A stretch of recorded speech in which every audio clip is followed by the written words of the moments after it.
And our beloved Prophet said, it's mentioned in Sahih Bukhari. Sahih Bukhari is one of the collections of the authentic sayings of the last and final messenger, Prophet Muhammad, peace be upon him. It's mentioned in Sahih Bukhari, volume number 8, in the book of manners, chapter number 2, hadith number 2. A man approaches the Prophet and asks him that who deserves the maximum companionship and love in this world? Prophet said, your mother. The man asked, after that who?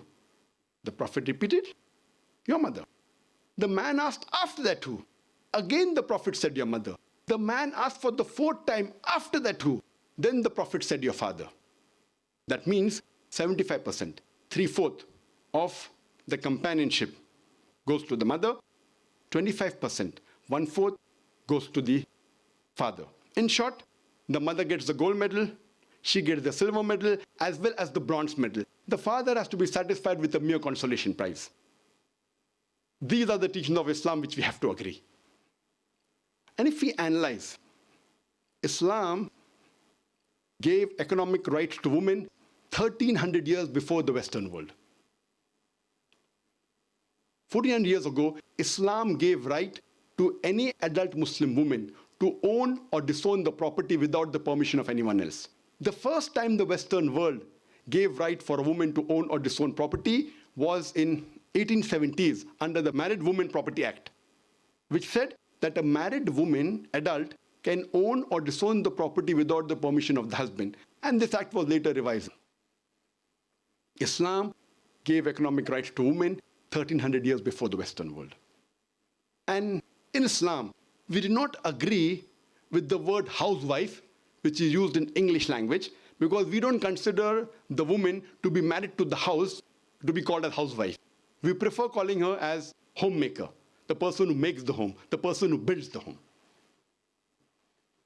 Though we see that there are many misconceptions, and many people think that men and women in Islam are not equal. In fact, in Islam, men and women are equal. But equality does not mean identicality. They're equal, but they are not identical. Depending upon the physiological makeup, their psychological makeup, their biological makeup, they have different roles. Overall, men and women are equal in some aspects. The woman, she may have a degree of advantage. In some aspects, the men may have a degree of advantage. Let me give you an example.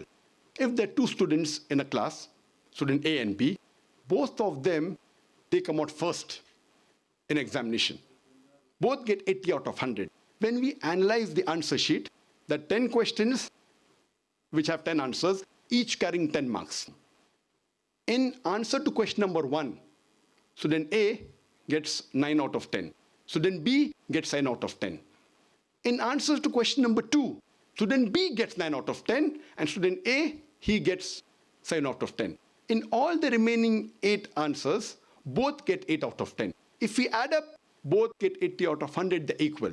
But in answer number 1, the student A has a degree of advantage. In answer number 2, student B has a degree of advantage. In the other aspects, both are equal. And overall also they're equal. In the same way, men and women in Islam are equal. In some aspects, the men have a degree of advantage. In some aspects, the women have a degree of advantage. For example, if a robber, if a thief enters my house, I will not say, I believe in women liberalization. I will not ask my wife or my daughter to go and fight.